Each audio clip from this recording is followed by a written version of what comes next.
O Lord, our hearts rejoice that you kept us alive to see another new beginning, the beginning of another year and the start of a season of life we have never seen before. That you, for all that you did to ensure that our families, friends, community, and nation have been kept safe. We learned from your teachings that whenever things become dark and fearful, the times when our knowledge and human wisdom fails us, your thoughts and teachings for us is how to return to the fountain of all wisdom and counsel. We are at such juncture presently in our country and our daily life. There are lots of divisions, bitterness, fear, and lack of trust. Oh Lord, your light always put darkness to flight. That is why we pray tonight, that in this first council meeting of this year, 2023, let your light shine. I pray all this, that your faithful servants who are here to deliberate over the affairs of our borough, oh Lord, let your light shine in all the complexity and in all areas of this meeting tonight. Give them the wisdom of Solomon to reason with one another. Let your counsel reign supreme in all of this discussion. I pray for the mayor. Grant her the grace to lead this meeting effectively and efficiently. I pray for the head of council, the leader of the opposition, that together with the cabinet and the shadow cabinet, there will be unity of purpose. All across our boroughs, various cities, region, and the whole of the United Kingdom, we ask that the spirit of forgiveness, love, peace, our unity will reign and rule in our lives. Lord, I declare that 2023 will be a year of recovery, restoration, and abundance. In Jesus' name, amen. Amen. Thank you, Pastor Chindi. Can we remain standing, please, for a 1-minute silence for the passing of a former councillor, Councillor Peter Kemp. Thank you.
Thank you very much. You remain seated.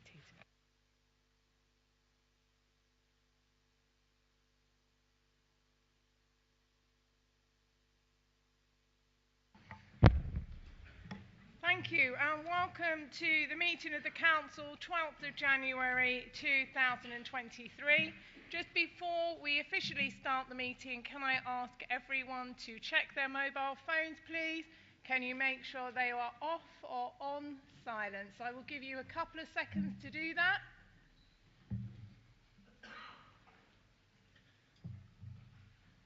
Thank you. So we will start with order point 1, apologies for absence. Thank you, Madam Mayor, and good evening. I have apologies from Councillor Sweeting. Thank you very much.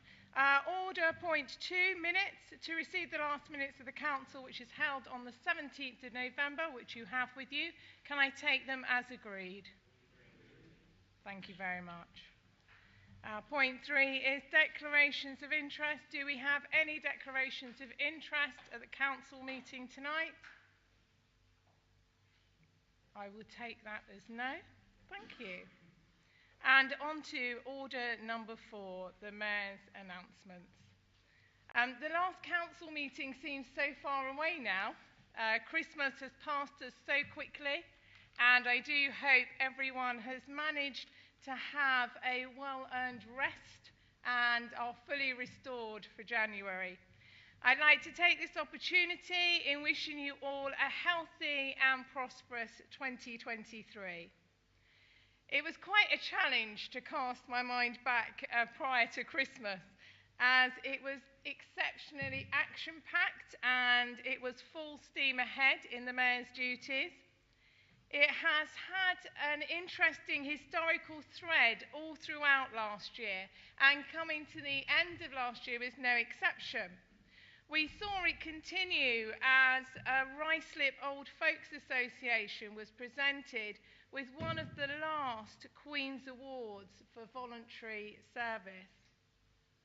The council was also presented with a wonderful picture which was actually drawn by the Deputy Lieutenant, Bruce Baker. Do take a look. It will be up in the chambers. Bruce did this as a huge thank you for all of the council support over the years that he's been Deputy Lieutenant. We also received a personal card from the future King, King Charles III, thanking us for serving his mother, the late Queen, and that is also in the Mayor's Parlour, so do have a look. And a big thank you comes from the future King. Thank you from me to everyone who joined the Mayor's civic service and celebrations. It was a wonderful service, thank you very much, and it was certainly a real credit to our borough. What made it so extra special was seeing a wonderful array of multiculture shine through, with many of the multi-faith leaders present. This is such a huge credit to everyone here in the borough for their hard work in integrating and recognising all diversity and culture that we have here in Hillingdon. Myself and my consort Marius and the girls have been busy attending school events, and some schools, such as Oakwood School, Viners and Bishop Ramsey, have showed how much they appreciate our council here, and also how much gifted and talented our younger generation are, and their interest in the borough, their interest historically, and their interest in the council. And I think we may even have a few councillors, maybe a few MPs, and maybe a few mayors in the pipeline from our younger generation. The highlights of the past months also included our disability sector schools. Meadow High and colleges such as Green Corridor are both shining a huge beacon of hope and success in our borough. If you haven't been to either of those schools, I really recommend you go and have a look, especially the Green Corridor, which I didn't even know existed in our borough. Our supportive work that we do in the borough with our dementia team and of officers, and also our team of officers who organise the tea dances, they all give a huge lifeline to our community. And our thanks to the officers for their hard work. There's always here in the council many success stories and recognition of the hard work, the over and above daily duties. And we acknowledged this recently in our staff awards ceremony at the bunker. Myself and the leader saw the dedication, the encouragement, and the selfless acts all completed with such a loving heart. It was really humble to be part of that awards ceremony. Finally, we are always at the forefront of representing our borough, making new contacts, encouraging and signposting. This was seen firsthand in an event organised by Safe Start, a wonderful Irish charity. Their foundation was set up for Irish and non-Irish communities, and actually the networking has led them to sponsor our next event, which you may have guessed already, is an Irish night. The Irish night will support the charities, and we will be seeing Irish dancing, which we can join in at, singing, and of course an Irish stew. A final thank you to Councillor Singh, who raised over £2,800 in a very icy and very cold walk. Thank you to everyone who supported him, and thank you, Councillor Singh, for doing it that day. I think it took around 24 hours, was it just left? So it was brilliant, so thank you very much. It was an incredibly icy morning. It wasn't the best to do the walk. So thank you very much. Okay, we now move on to order number 5, report from Hillingdon Democratic Services. Thank you, Madam Mayor. Just 2 urgent items for noting. Thank you. That's noted. Can we move on to order number 6, please? Council tax and business rates forecast. I need to put my teeth in tonight. Councillor Goddard. Thank you, Madam Mayor. As is customary at this Council's January meetings, this agenda item meets our statutory obligation to calculate this authority's council tax base as it stood at the 30th of November last, and to provide a forecast of business rates income for the coming financial year. Madam Mayor, our council tax base is calculated in terms of Band D equivalent properties. As at the 30th of November 2022, this base has been calculated at 103,625 properties, which actually represents a net reduction of 215 from the base reported by me in this chamber 12 months ago. Whilst the number of physical properties added to the base has increased by 1,064, this increase has been exceeded by the aggregate negative effect of growth in discounts and exemptions, the council tax reduction scheme, and an allowance made for an anticipated reduction in collection rates. It should further be noted that approval is sought here this evening to amend the Empty Homes Council Tax Premium and to make changes to the Council Tax Reduction Scheme as detailed in the agenda papers, and that these changes will have the positive effect of mitigating the financial impact on our 2023-24 budget of the small reduction in the Council tax base. Madam Mayor, turning to the forecast of our business rates income for 23-24, this is projected to amount to a gross yield of £330.8 million. However, it should be noted that only 30% of this is retained by this council, and indeed is further reduced by various tariff and levy mechanisms, such that our projected income for 23-24 will amount to £60.7 million, or a mere 18% of the gross yield. Of the initial 70% not retained by Hillingdon, 33% goes to central government, and an even greater 37% to the Greater London Authority.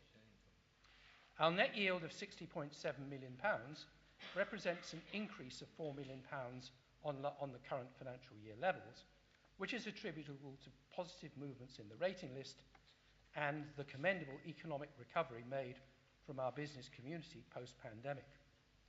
This income is all reflected within our 23-24 draft consultation financial budget, which will be considered by this chamber on the 23rd of February next. Madam Mayor, I therefore move recommendations A to G, which are set out within the agenda papers for this item. Thank you, Madam Mayor. Thank you, Councillor Goddard. Is that seconded? Madam Mayor, I second and reserve my rights. Thank you. Thank you. Are there any other speakers? No. Is that agreed? Thank you. We now move on to Order 7, and that is to be moved by Councillor Lavery. Thank you, Madam Mayor. I formally move the Statement of Gambling Policy for 22-23 to 25. This policy has been approved by Cabinet and has also been the subject of public consultation. It reflects minor amendments to the current policy, as there have been no major statutory changes since we last reviewed the policy. There are two recommendations to Council: that the revised statement of gambling policy be adopted as a policy framework document, and that the change to the Ward Councillor calling procedure for gambling applications be approved and included within the Constitution. I therefore move, Madam Mayor. Thank you, Councillor Avery. Is that seconded? Madam Mayor, I second. Thank you. Thank you. Are there any other speakers? Is that agreed? Wonderful. We now move on to questions from members, Order 8, and we start off with question point 8.3, and it is being called by Councillor Dennis. Thank you, Madam Mayor. Can the Cabinet Member for Health and Social Care please advise how Hillingdon Hospital is currently managing its discharge of patients back into our community? Thank you. Councillor Palmer. Thank you, Madam Mayor, and thank you, Councillor Dennis, for your question. Happy New Year to everybody here in the chamber and everybody that's watching at home. The Council is well known across our North West London area and our colleagues of having good partnership working with our health colleagues, and in the run-up to Christmas and New Year this continued to be evident.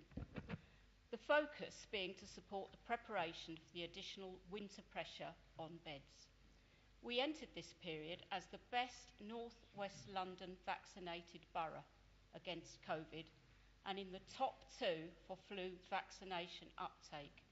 Important to state this as the flu-like illness has been the cause of greater pressure on both primary care and the Hillingdon Hospital. These chart-topping successes are due to our partnership working, our health roadshows and the voluntary health sector and council working together. Consequently, I can state at the outset the sector feedback from London Gold calls over the Christmas period places the North West London region in the top performing on hospital discharge in London. Obviously, this council works closely with Hillingdon Hospital to manage the safe discharge of residents back into the community, working in line with statutory guidance under Health and Care Act 2022. There are 4 pathways currently in situ which originate at the hospital. Referral documents are sent from the hospital electronically to Hillingdon Social Care Direct. Entered into case management, referral tasks generated and assigned to the hospital discharge team who work 7 days a week, multi-agency calls and triaging to confirm patient discharges. The pathways are 50% simple, no formal input from social care or health needed. 45% support to recover at home, able to return home with support from social care and or health. 4% is rehabilitation or short-term care in 24-hour bed-based settings, and a percentage requiring 24-hour nursing care or long-term care. I won't elaborate on the complexity of this, safe to say it's a widely used model and is respected well for its success. The challenges for the Hillingdon system could be summarised with an average 95% occupancy rate of care homes beds within the borough. A strategic approach was required when blocking available beds to ensure, whilst the flow of discharges could be maintained, the council left adequate market capacity to make the longer term placements after the initial social work assessment post-discharge. Well-established processes and our strong partnership working have ensured that Hillingdon residents have left hospital at the right time with the right support against a challenging backdrop. Home care staffing challenges have and continue to present all local authorities with challenges in capacity at this time. We cannot ignore, whatever our personal views and or our political stance, that the ambulance and nursing strikes created challenges for the Hillingdon Hospital at various stages. The challenges and uncertainty continue. Noting the nurses did not strike at Hillingdon, the impact from these hospitals that did potentially redirected people's choice of where to present to A&E. The pressures and impact were primarily experienced at the point of admission to Hillingdon. In parallel to these was a pre-Christmas surge in presentations to the emergency department by concerned parents with their children in relation to strep A. This in turn would have created increased demand for admission and subsequently beds. Overall, the performance to date, which is regularly monitored by the Health and Wellbeing Board, jointly chaired by myself and my health colleague on a rotation basis, of all systems partners in getting people supported home or to a place of residence, has been good. It should be noted, however, that like most years, winter pressures increase through January into March each year, and the system will continue the need for resilience and persistence. NHS data, which I have before me, which I won't read out, it shows that Hillingdon are well above the London average for NHS performance metrics in discharge. Just to give you an example of that, on admissions on Christmas Day, there were 39 and 25 people were discharged. The figures in front of me show a constant discharge of quite a high number of people. Finally, I would like to say that Hillingdon is, we are fortunate. Hillingdon is in an excellent place with our discharge. You hear me talk about partnership working all the time. I would just like to thank our social care colleagues who work tirelessly to do this, and our national health colleagues and our voluntary sector. Thank you, Madam Mayor. Thank you, Councillor Palmer. Do you have a supplementary, Councillor Dennis? No. Thank you. We will move on to the next question, 8.1, submitted by Councillor Gardner. You may stay seated, Councillor Gardner. Thank you, Madam Mayor. This is for Councillor Lavery. In view of the tragic death of two-year-old Awab Ishaq through living in a home riddled with damp and mould, and the justifiable national criticism of Rochdale Borough-wide housing, could the Cabinet Member please tell the Council what steps have been taken to review the adequacy of Hillingdon's arrangements to deal urgently and efficiently with the constant stream of complaints received by us as councillors on behalf of tenants living in either its own properties, those owned by housing associations, those used by the council for temporary housing of people for which it has a legal responsibility for, including those placed by the council out of borough, and private rented homes in general. Thank you. Thank you, Councillor Gardner. Councillor Lavery? Thank you, Madam Mayor, and thank you, Councillor Gardner, for your question. The inquest following the tragic death of Awab Ishaq concluded and was reported in November last year, and has since dominated the housing headlines. Although the coroner's report has sparked considerable increased concern regarding damp and mould, there was already growing attention to this issue amongst housing associations and providers, and in particular following the Ombudsman report issued in October 21, Spotlight on Damp and Mould. This prompted, prior to this report, and prompted by the introduction of the Homes Fitness for Human Habitation Act 2018, the Council introduced new processes for damp, condensation and mould management in the Council's own housing stock, including empowering operatives to report issues outside of their own trades. Following the Spotlight report, a working group was established to carry out a further review of the Council's approach to damp and mould. The current Hillingdon position was documented against each recommendation made in the report, along with the agreed actions and progress made. There is considerable good practice shown, and I'm not going to list all of it because we might be here a while if I did, including use by operatives of have I a concern surveys, asking operatives to identify damp and mould regardless of why they're in a property. And I think the overall approach can be best summed up by it's everybody's responsibility to report it regardless of why you are there. Since the coroner's report for Awab Ishaq, Hillingdon has established a cross-service group to take forward further actions, both in our own properties and across the social and private sector housing sectors. Regular progress meetings are held and updates are provided to the Strategic Housing Board and me as Cabinet Member for Resident Services and the Deputy Leader of the Council and the Cabinet Member for Property, Highways and Transport. Work to the Council's own stock has in recent years had a strong focus on health and safety, particularly fire safety. The focus is being further extended to include work on damp and mould. We take an evidence-based approach to try and identify those properties that are most likely to be affected. Hillingdon currently has 9,961 tenanted, owned, rented properties.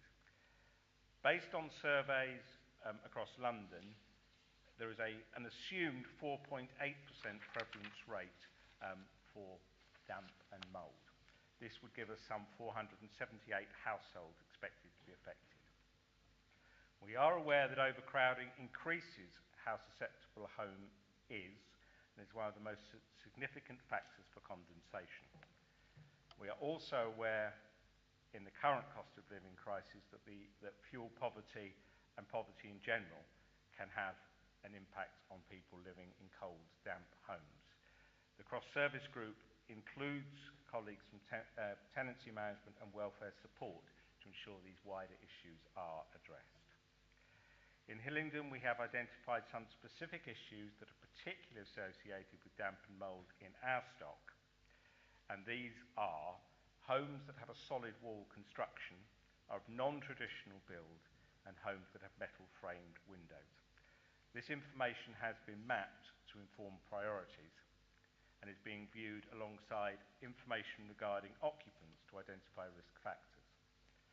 When inspections are carried out on a council property, any issues coming to light, including damp and mould, that require immediate attention are reported to the repairs team so the relevant job can be raised. The information is also added to our stock database information.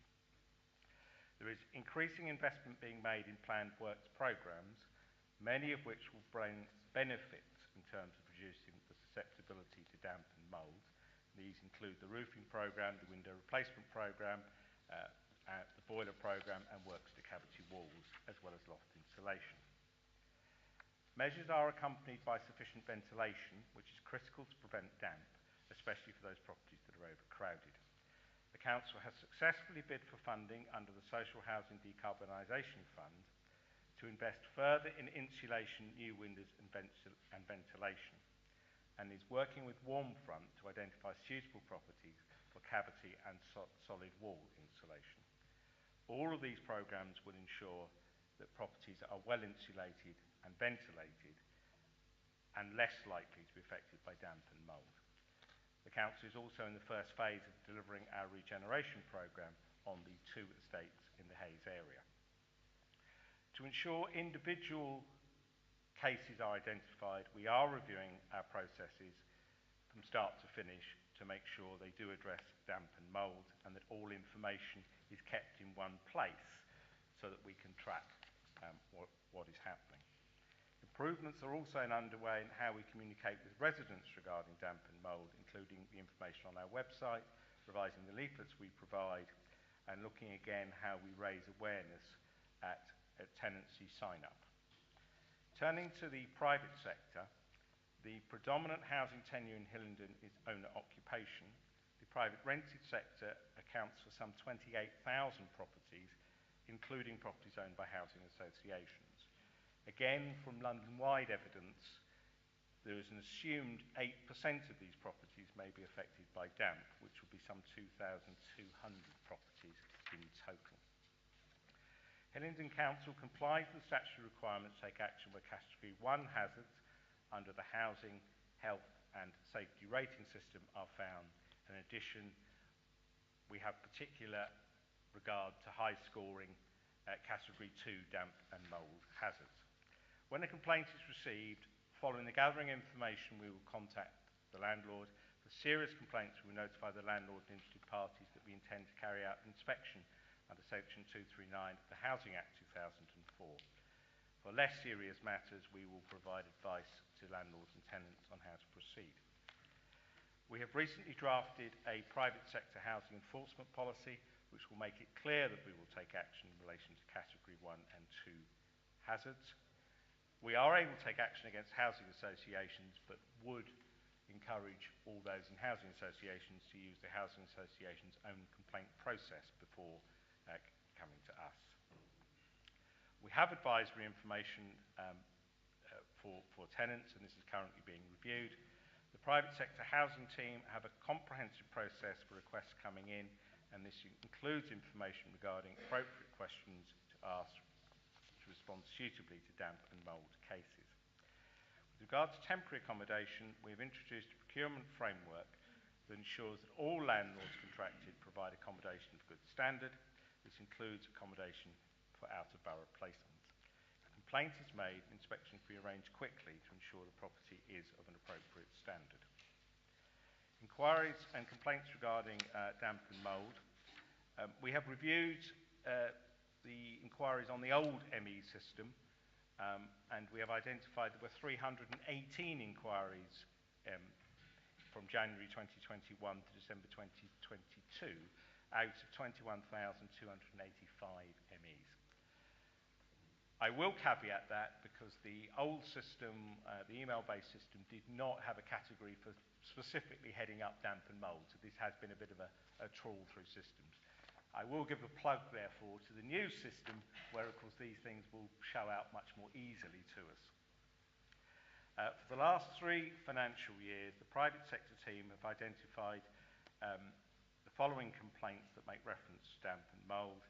2019-20 92, 2020-21 100, 21-22 75. In our own stock, between April and November of last year, there were 399 reports to the repairs team, most of which have now been completed. The target is to complete an inspection within 10 days. So far this year, we've had 38 new legal disrepair cases. Some 30 relate to damp and mould, 15 where it is exclusively that, and another 15 where it's a significant issue. And we've had 15 members' inquiries and complaints regarding damp, most of which have been resolved informally. Damp and mould is also an item on the Resident Services Select Committee in April. Thank you, Madam Mayor. Thank you, Councillor Lavery. Do you have a supplementary, Councillor Gardiner? I do indeed. Thank you, first of all, for indulging me on the emails that I send you, Councillor Lavery, because you know I'm probably responsible for a lot of those involving mould. Can we somehow make it essential that all residents that we, as the local authority, placed in both the private sector and RSLs, have a robust and legally binding tenancy agreements? Because I know some of them are a bit wishy-washy at the moment. I've seen some, and you know, I've been in the housing business a long time, and they're not legal. Agreements should be able to stipulate the landlord's responsibility to make sure that the property is up to the decent home standards prior to being let, after being inspected by someone qualified for the job. I'm not talking about a friend of a friend. And with the section in the agreement that confirms any maintenance issues the private landlords are done swiftly by experienced and qualified contractors. You've seen some of the cases that I've given you, and I'm embarrassed as a councillor to say that we as the authority have placed people in these. So if you could see if you could sort that, I'll give you a list of what I want doing. As you know I will. Councillor Lavery? Thank you, Madam Mayor, and thank you, Councillor Gardner, for the supplementary. If I may, I will draft a written reply in accordance with the Constitution and get it back to you. Thank you, Councillor Lavery. Question 8.2, please, submitted by Councillor Curling. Thank you, Madam Mayor.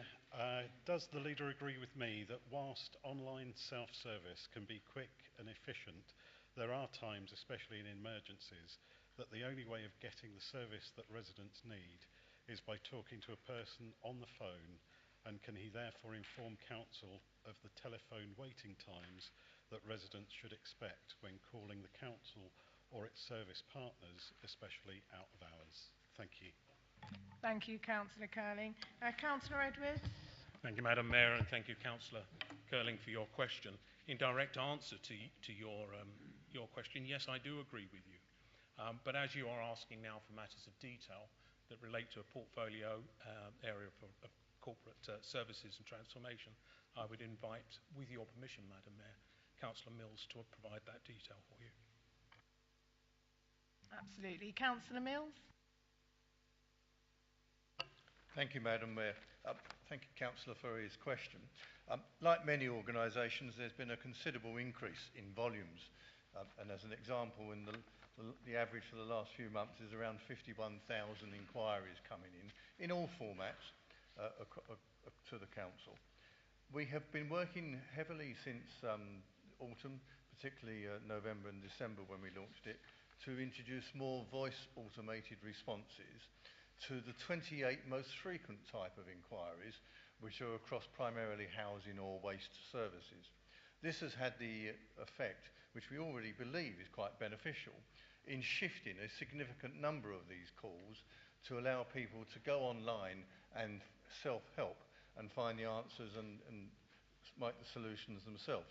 The benefit of this, of course, is that this reduces the number of people queuing up and having to wait to get through to one of our actual call handlers. And I'm sure that the member, indeed Madam Mayor, I'm sure that all members would agree that that makes really good sense, because at the moment the average time is about 6 minutes, and by reducing the significant number of people waiting, we would have hopes that that number will start to reduce accordingly. I'm sure that the member is also, Madam Mayor, delighted with the fact that such measures reduces our costs as well as improving our service, but then he would expect that from a Conservative-run council such as ourselves, whose two main facets, of course, are putting the resident first and sound financial management. And this is exactly examples of that. Specifically in terms of out of hours, our main contractor provider that we use is actually exceeding their targets. 92% of the calls that they receive are handled within 1 minute, which we think is exceptionally good, and long may it continue. Having said that, we are aware that in the run-up to Christmas, one of our housing contractors did have problems with their service, and officers became aware of that and took steps to try and remedy and work with the housing contractor, and we are learning the lessons of that particular circumstance. So there will be times when things don't go according to the way in which we would expect them to go, but because, and as the leader of the council has said, Madam Mayor, we really do believe that this is important in terms of providing a service to our residents. We will continue to work to see how we can make this better. Ultimately, of course, and I would say this to all councillors, Madam Mayor, if councillors become aware of a problem, the ME system is there to be used, to log it up, to make sure that our officers are aware of it, so that we will take action, and I can assure you that officers are under instruction to take that action straight away, because it is something that we want to make sure is continually improved. Thank you, Councillor Mills. Do you have a supplementary, Councillor Curling? I do, Madam Mayor. Councillor Mills has sort of alluded to an answer in his first response. But my supplementary is, does the leader and indeed Councillor Mills agree with me that waiting 1 hour 40 minutes for a service provider's out of hours line to be answered is unacceptable? And what action will he take to ensure that the appropriate service level agreements are not only in place but are monitored and enforced to make sure that the council's vision of putting residents first is fully embedded across the council and its commercial partners? Thank you, Councillor Curling. Councillor Edward? Thank you, Madam Mayor. And Councillor Curling, yes, I can confirm that that is unacceptable. And you've already heard from Councillor Mills the actions that are being taken to put that right. Thank you, Councillor Edwards. Do you have anything to add, Councillor Mills? No. Thank you. Can we move on to question 8.4, please? Councillor Mathers. Thank you, Madam Mayor. Can the Cabinet Member please provide an update on the impact of inflation and other budgetary pressures on capital projects such as leisure facilities and house building? Thank you, Councillor Mathers. Councillor Goddard? Thank you, Madam Mayor, and thank you, Councillor Mathers, for your question. Inevitably, inflation has had an impact upon costs inherent within our capital programme. In the past year, the cost of building materials and labour costs have been particular areas of pressure. And we've had to manage these not only because of domestic inflationary factors, but also because of the downward pressure on sterling which has increased the cost of imported goods. The impact of this has been maintained under frequent close scrutiny by senior officers and cabinet members using cost reappraisals. In many instances, inbuilt contingencies within existing cost structures for projects have been used to absorb the pressures. But on occasions, in addition, measures such as the respecification of key components, value engineering, and retendering of contracts have been used to good effect. It should also be noted that a cost contingency of £8.8 million has been built into the General Fund Capital Programme, and that successfully negotiated provisions within our partnership agreement for the Hayes Regeneration Programme have and will continue to serve us to protect us from substantial elements of cost inflation. Madam Mayor, it is notable that as reported in the Month 7 budget report, which was considered by Cabinet last month, cost variances reported in respect of major capital project expenditure to date were in fact positive in aggregate to the tune of £434,000 in the General Fund, and only negative in the Housing Revenue Account to the tune of £158,000. If I then relate this answer to Councillor Mather's specific inquiry about leisure and housing assets, firstly, the new West Drayton and Newsley Leisure Centre is well on track, with total costs by the end of 23-24 projected to be 95% of the total budget, with no new costs pressures identified. The project is on target to be completed by May 2024. The project to relaunch Hillingdon Outdoor Activities Centre is making good progress, with an option agreement now signed and in place for Hillingdon to acquire the site. Our projection for new homes built or acquired within the Housing Revenue Account in the current financial year is for 103 units against our budget of 100. The Hayes Town Centre and Avondale Road regeneration is in the early stages of what is a long-term project. It has been slightly delayed due to an extended finalisation process of the contract with our development partner. However, the programme is now progressing well, both in terms of compulsory purchases and the construction project. Madam Mayor, this demonstrates that this Conservative administration's commitment to key projects and illustrates the strength and effectiveness of the controls which we've put in place. Thank you. Thank you, Councillor Goddard. Do you have a supplementary, Councillor Meadows? Yes, Madam Mayor. I'd like to thank the Cabinet Member for their answer. Can the Cabinet Member assure residents that delays to projects or increased costs of capital projects as they occur, such as the delay of HOAC and other things, will not diminish or reduce the size of resident benefits or the projects themselves, including the amount of social housing or affordable housing within building projects? Thank you, Councillor Mather. Councillor Goddard. Thank you, Madam Mayor. The rephasing of capital expenditure, which I suspect is one of the matters that Councillor Mathers is referring to, should not be interpreted as an attempt to either abandon or delay projects. Extensive reviews of our capital projects have been conducted, and if projects are retained within our budgets, that is because we remain wholeheartedly committed to them and because we continue to look to generate the value that is perceived within them. The reason why expenditure on some projects has had to be rephased is because the major constraint of capacity which is currently being experienced by the construction industry. Our ambition and our intention remains to complete these projects as soon as we possibly can. Hillingdon has a very strong capital position. Its assets held are considerably in excess of its borrowings, and therefore it is not suffering from constraints of cash which will prevent us from completing capital projects or from determining the value that we need to generate from them. We will therefore continue to focus our capital budgets towards those areas of investment that are key to our strategy and to the mandate which the electorate has given us. Thank you. Thank you, Councillor Goddard. We now move on to the motions, and we will start with motion 9.3. Point of order, Madam Mayor. Yeah. Could I ask you to make a ruling under the 6-month rule, considering we had a ULEZ motion on the 14th of July, which is 2 days away from its 6-month period, plus another ULEZ motion in November. We've now got a third ULEZ motion within the 6-month period. I would like you to make a ruling. Yes, can you hold on a minute, Councillor Curley?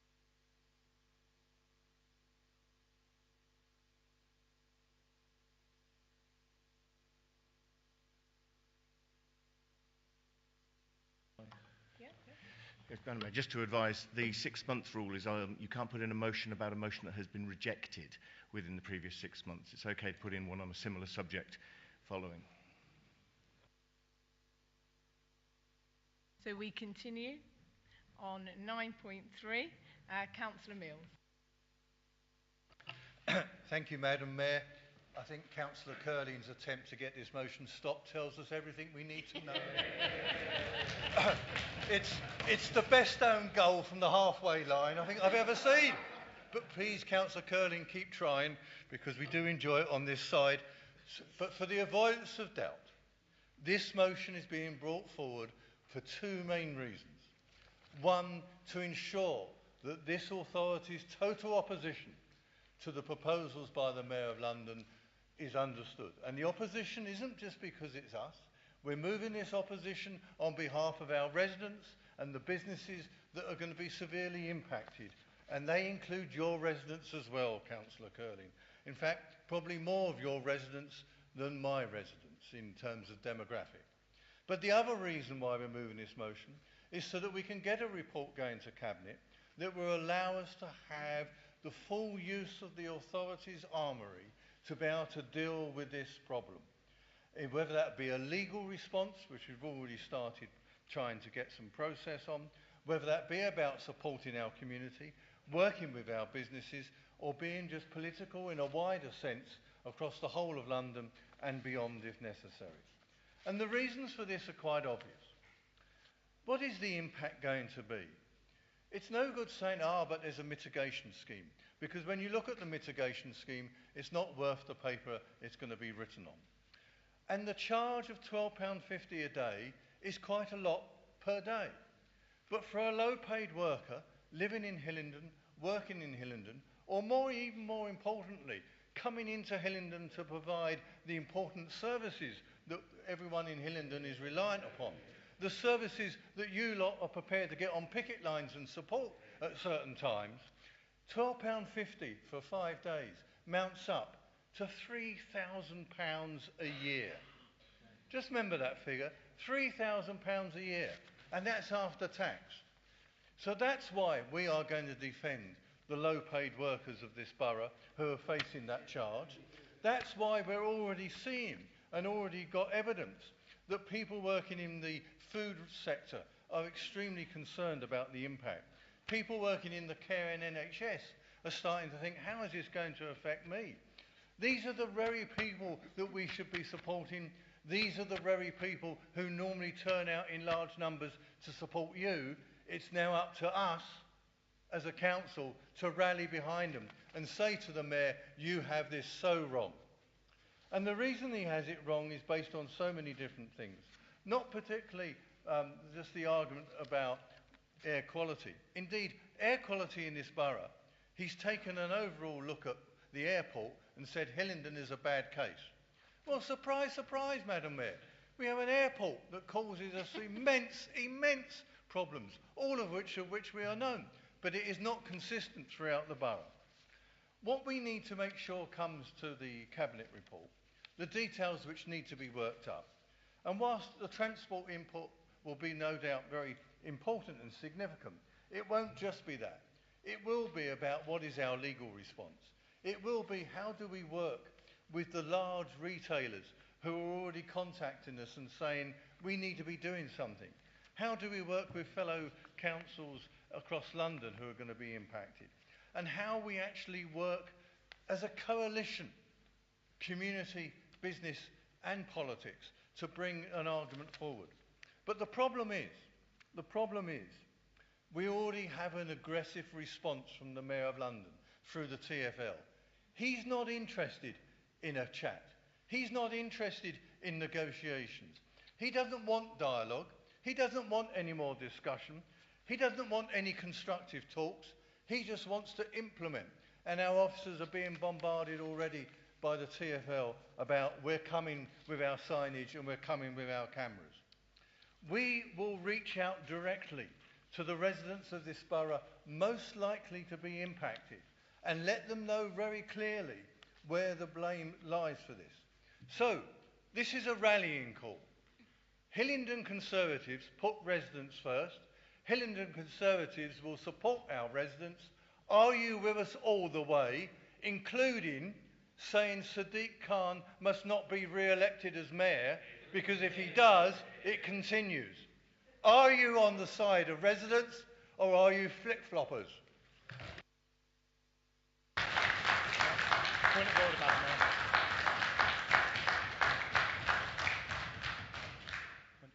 Point of order, Madam Mayor. Thank you.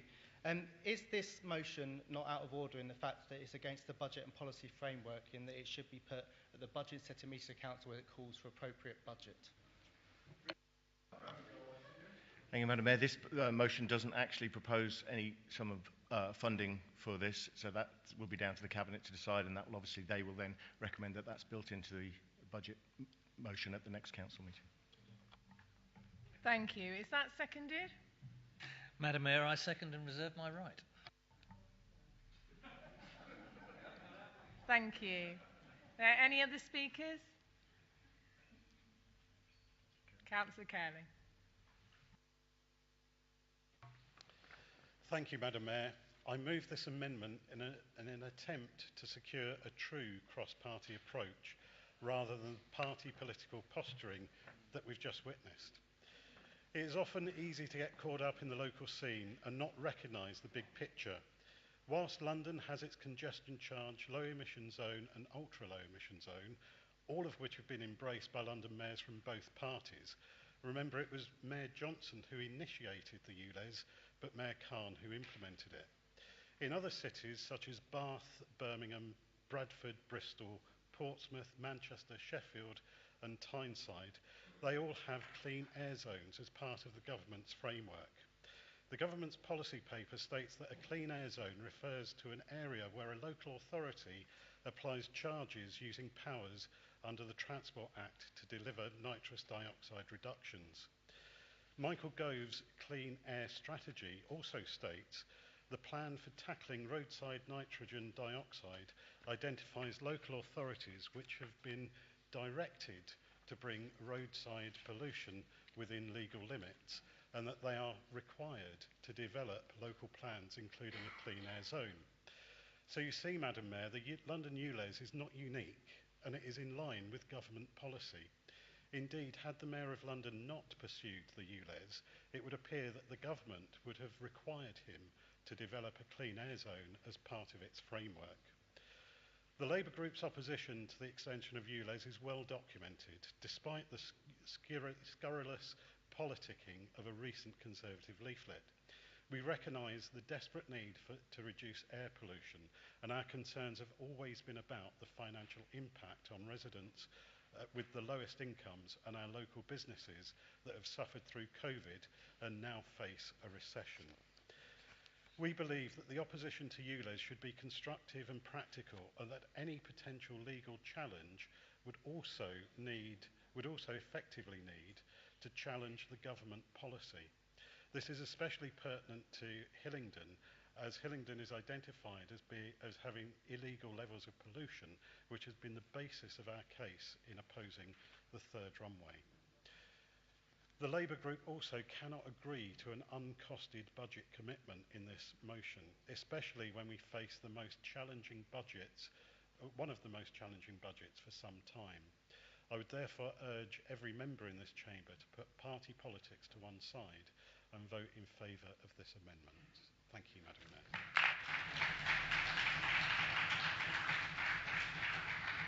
Thank you, Councillor Curling. Is this amendment to the motion seconded? Yes, Madam Mayor, I second Councillor Curling, as he has yet again suggested a very sensible and mature amendment to a motion, clearly putting our residents first. But the question is, can our friends on the other side manifest similar maturity and accept it? It is a matter of record that Hillingdon Labour Group is against the ULEZ expansion. However, I believe that the Mayor of London's ULEZ expansion should neither be viewed in isolation from the national net zero agenda and nor used for a narrow-minded political point scoring. Madam Mayor, it should be seen in the context of promises our national leaders, including the former Prime Minister and the current MP from Uxbridge and South Ruislip, have made at various COP summits. Perhaps a reminder of Mr. Johnson's speech at Glasgow can take the obsession of the ruling benches away from the London Mayor for a while.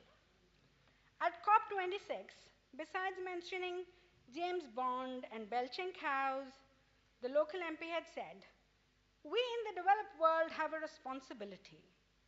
The children who will judge us are the children who are yet to be born and their children. We can't let them down," and so on and so forth. It will also be worthwhile to note that Prime Minister Sunak at COP27 said that rising energy prices across the world are not a reason to go slow on climate change, they are a reason to act faster.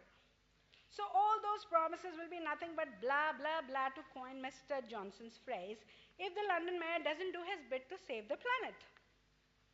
While we agree that ULEZ expansion is not suited for our residents, and we need to find a solution, we must also realize that public consultation is not a referendum, and hence whatever the results, they are non-binding.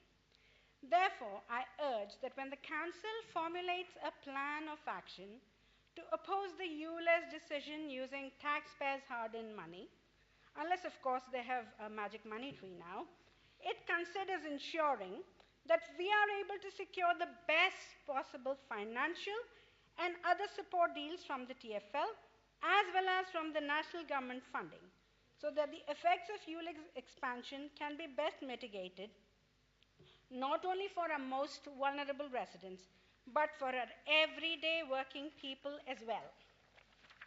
And so, let's get to work with all the creativity and imagination and goodwill we possess. Let's put our residents right at the heart of everything we do in word and practice. Thank you. Thank you, Councillor Call. Councillor Burrow. Actually, Madam Mayor, can I just jump in for a quick second, just to confirm that we're now debating the amendment as set out on pages 4 and 5, and anybody who's indicated to speak on the main motion, which actually you did at the time, Councillor Rose, but I'm assuming you're now speaking on the amendment. Thank you. Thank you for clarification. Madam Mayor, this is like deja vu. Only a few weeks ago I was standing to oppose the last-minute back of the postage stamp amendment to the Conservative Group's motion from the Labour Group concerning ULEZ, and here I am again. The amendment, again, I'm afraid to say, although released earlier, so well done, is still nonsense, as it is factually incorrect on various points. To start, it states has unanimous Labour Group support. However, I know for a fact one Belmore Ward councillor, Councillor Bassett, put on their Twitter feed that ULEZ is a fantastic idea. So interesting when a vote is required. However, there is no evidence of any bus route improvements promised as part of the Mayor's ULEZ expansion. Why? If he wants people out of vehicles, he should provide the adequate transport infrastructure. But of course, this expansion is not about improving infrastructure. It's about making as much money as he can, which I might add is costing an extortionate amount of money for the cameras and signs required to implement it. And remember, the Labour Group voted against better bus routes for our Hillingdon residents at the last council meeting. There was also the reference to not having a choice of non-charging clean air zones, which I'm afraid again is factually not true. As Section 6 of the Government's Clean Air Zone Policy Framework, updated 6th of October, states that if an authority can show that a non-chargeable zone can be at least as effective, then this should be preferred. But the biggest issue I have with this amendment relates to the scrappage scheme, which the Labour Group obviously think is fantastic. The Labour Mayor is doing this, but really, the reality is a pittance being offered as part of this scheme is pretty useless, especially if on a low income, because what is on offer, you will not be able to purchase a vehicle that is ULEZ compliant anyway. Therefore, Madam Mayor, the only thing that should be scrapped for the reasons I've outlined is this motion, but mainly for the residents of the borough, the expansion of ULEZ. The scheme set out by a Labour Mayor who clearly does not put residents first, unlike the Conservatives in Hillingdon. So we on this side of the chamber will be opposing this amendment. Thank you, Madam Mayor. Thank you, Councillor Burrows. Are there any other speakers on the amendment? Councillor Edwards. Thank you very much, Madam Mayor. To me, this amendment sounds very much like the retreat by the Labour group from their previous unambiguous opposition to the Mayor's extension of ULEZ to Hillingdon. For them to try and join the Right Honourable Michael Gove in responsibility for the expansion of ULEZ to Hillingdon is a stretch too far.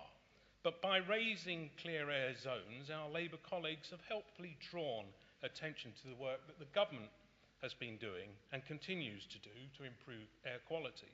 I certainly hadn't expected that endorsement from the opposition. But I dare say that my pleasure will not be shared by the Mayor of London, as I believe he has fallen short of one of the government's requirements when implementing a clear air zone, which is that the local authority will, and I quote, need extensive engagement and consultation with neighbouring authorities. We are now following this up with the Mayor requesting evidence of his compliance.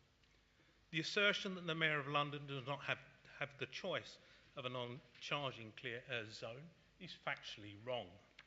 The Borough Solicitor advises that Section 6 of the Government's Clean Air Zone Policy Framework, updated last October, states that if an authority can show that a non-chargeable zone can be at least as effective, then this should be preferred.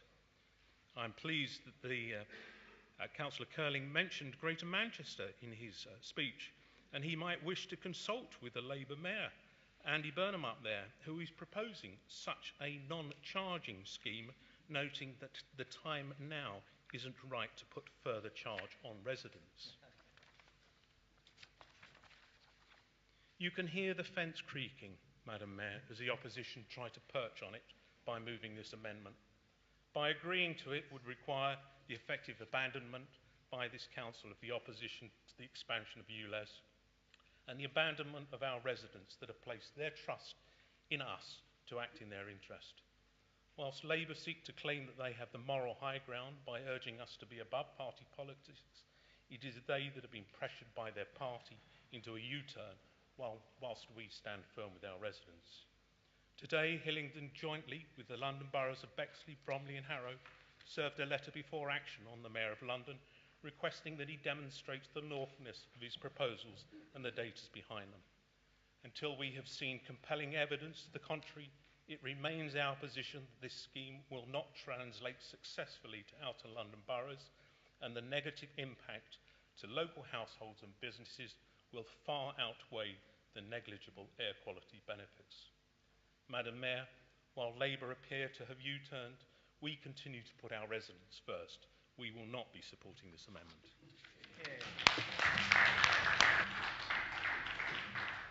Thank you, Councillor Edwards. Are there any other speakers? No, so we will go to Councillor Douglas Mills for the right. Thank you, Madam Mayor. I do like it when the opposition move amendments to motions that I move. It gives me another chance to emphasise a few points. I also think it's quite telling, Madam Mayor, that when the Leader of the Opposition gets up and says in moving his amendment, oh, we shouldn't try to make this party political, who believes that? It is entirely party political because we have a party political system and we have a party political mayor in London who has no interest whatsoever with Hillingdon, yet alone most of outer London. So, you know, let's not be fooled by that. I will repeat, Madam Mayor, for the avoidance of doubt, and in case members of the opposition in particular didn't quite understand what we were saying, the Mayor is not interested in further dialogue. The Mayor does not want any more discussions. He has made his mind up. He is coming to Hillingdon, he has sent his people out, and he is saying, we are going to put our signs and our cameras up in your place, and we're going to charge your residents from August this year full stop. Now, I noticed, and again, when Councillor Curling has the final say on his amendment, I look forward to him saying, we recognise it is serious, we recognise our residents are really going to suffer, and we recognise that the only way that we are going to be able to persuade Mayor Khan to change his tune is that we have to say to him, not that we're just in opposition, but that we can no longer support you in Hillingdon politically. We will have to tell our residents politically that you cannot be trusted in this borough and that people cannot vote Labour at a mayoral election. That is what it's about. I also wait with anticipation for the details and the routes of the extra buses that Peter Curling is aware of that are coming to Hillingdon, which no one else is aware of. Because I have my pass ready to join him on the extra bus. Where is it, Councillor Curling? Stop dreaming, get realistic. It is political. We have to stand for our residents. If you won't do it, don't worry, because we will be doing it for you.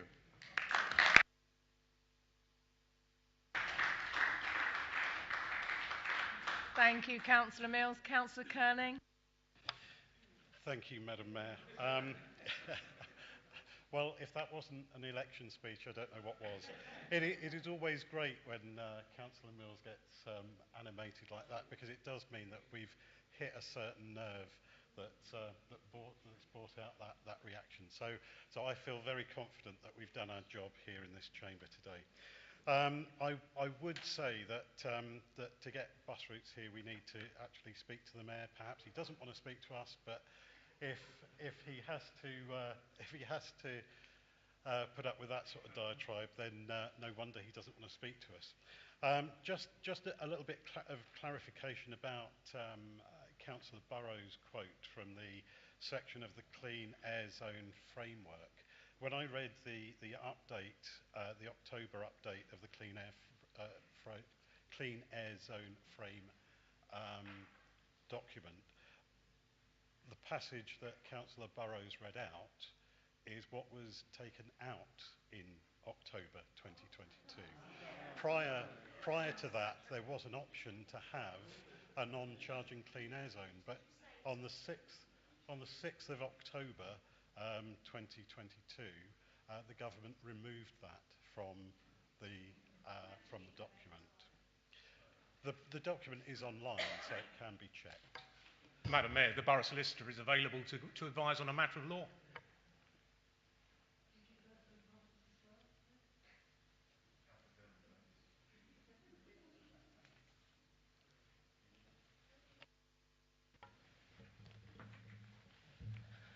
Madam Mayor, thank you. I did look that up today. If there was a wrong, if my reading of the updated guidance is wrong, then that is my error, and that's solely my error. But from what I saw today, that guidance was updated on the 6th of October. I'm happy to take that with any councillor afterwards, after the meeting as well. Thank you. Thank you very much for clarifying that. Thank you. Thank you, Councillor Curling. Thank you, Councillor Edwards. We will now be voting on the amendment. So voting on the amendment. Those in favour of the amendment, please raise your hands. Those against the amendment? It is against the amendment. The amendment doesn't go through. We will now go back to the former motion and back to Councillor Bianco. At the moment, we have no other speakers on the... Okay, thank you. So, Councillor Cawthorne. Thank you, Madam Mayor. To most people these days, the existence of the GLA and the office of London Mayor is now accepted as a fact of life. But for me, the advent of ULEZ serves as a reminder of why I voted against establishing them in Blair's 1997 referendum, and indeed why Margaret Thatcher abolished the GLC back in the 80s. Residents in the ward of Rycett, which we are proud to represent, do not, by and large, easily become exercised by things. After all, they've borne with the grim reality of HS2 for years, with a very British stoicism alongside residents in other wards. But to a man and woman, everyone we have spoken to, and among those who have attended our surgeries, the anger and outrage at the expansion of ULEZ is palpable. Spurious attempts to brandish environmental credentials to give this misguided policy a fig leaf of legitimacy cannot obscure the fact that this is really nothing more than a cynical cash grab, with Sadiq Khan seeing Outer London, as did Ken Livingstone before him, as a cash cow. This will not hit so much the better off, of course, who usually have the means and the wherewithal to get round such things, but ordinary people who are more likely to own vehicles which are not compliant. TfL's own estimates suggest that over 500,000 cars in Greater London don't meet ULEZ standards. Less well-paid employees in the health and care sector, the service sector, the many people who volunteer to help improve the lives of others across this borough, and charity workers stand to be affected. Madam Mayor, ULEZ is nothing less than an attack on the very fabric of our civil society and much else beyond, with significant ramifications in all walks of life. Madam Mayor, residents need cars given the extent of public transport in some locations in this borough. And some residents are telling us they don't know how they're going to be able to get round to fulfil the basic day-to-day activities due to prohibitive costs. And of course, those who are thinking of selling non-compliant vehicles are telling us that they've nosedived in value.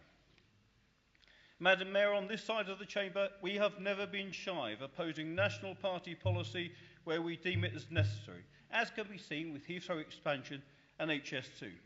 Tonight, we've challenged Labour members to join us in standing up to Sadiq Khan over ULEZ expansion.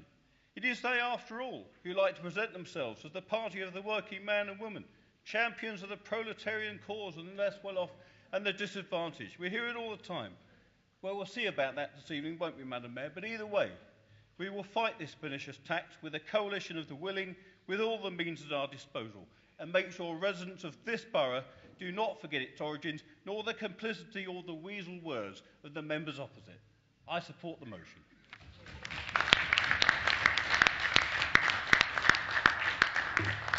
Thank you, Councillor Cawthorne. Councillor Davies.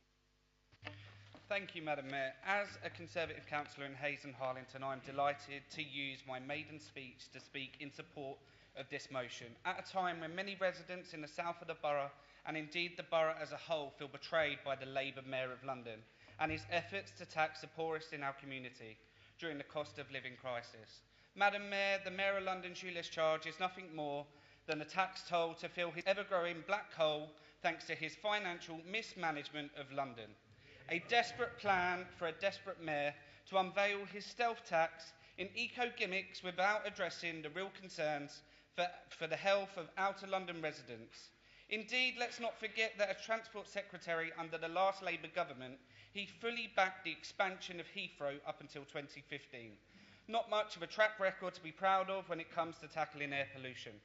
Madam Mayor, I recently surveyed hundreds of cars within my own ward of Charville and found that 1 in 10 cars would be affected by the Labour Mayor's ULEZ plans.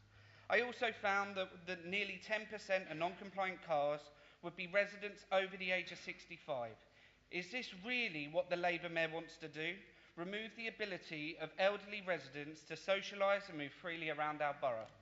Can you imagine our residents having to sit on a bench outside a supermarket waiting for their transport for hours at a time, or missing their GP appointments due to transport strikes, when they have a perfectly good car at home which they cannot afford to use due to Mayor Khan's new tax? Madam Mayor, I find it outrageous that the Labour Mayor continues to push ahead with his ULEZ scheme and has failed to take advice from local authorities such as Hillingdon. As previously mentioned by my colleague Councillor Bianco, there is a number of alternate options the Labour Mayor could have put in place other than ULEZ. Currently, as it stands, residents of Hillingdon with non-ULEZ compliant cars will have to pay £12.50 a day to drive to work on Monday, £12.50 to go to a hospital appointment on Tuesday, £12.50 to go to the supermarket on Wednesday, £12.50 to visit a family member on Thursday, £12.50 to visit friends on Friday, and unlike the Craig David song, our residents will not be chilling on Sunday. They will be receiving a bill of £62.50 thanks to the Labour Mayor's new charge. As I've said before, Madam Mayor, a desperate plan for a desperate mayor. Madam Mayor, I am proud to support the residents of Charville, and I am proud to support this motion. Thank you.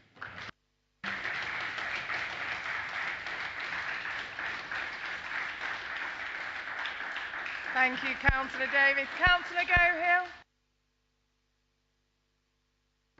Thank you, Madam Mayor. I'm happy to support this motion. This is my third time speaking in this chamber on ULEZ. We want to send a clear message. The expansion of ULEZ into the outer London boroughs must not happen. A £12.50 a day charge to those who just want to conduct their daily business is grossly unfair and affects the worst off disproportionately. It's no surprise that the people of Hillingdon have to rely on their cars more, as because of the Mayor's lack of investment in Hillingdon, we simply do not have the same transport options as central London.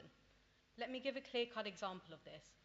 A journey from the north of the borough, say Northwood Station, to the south, Heathrow, takes roughly 30 minutes by car.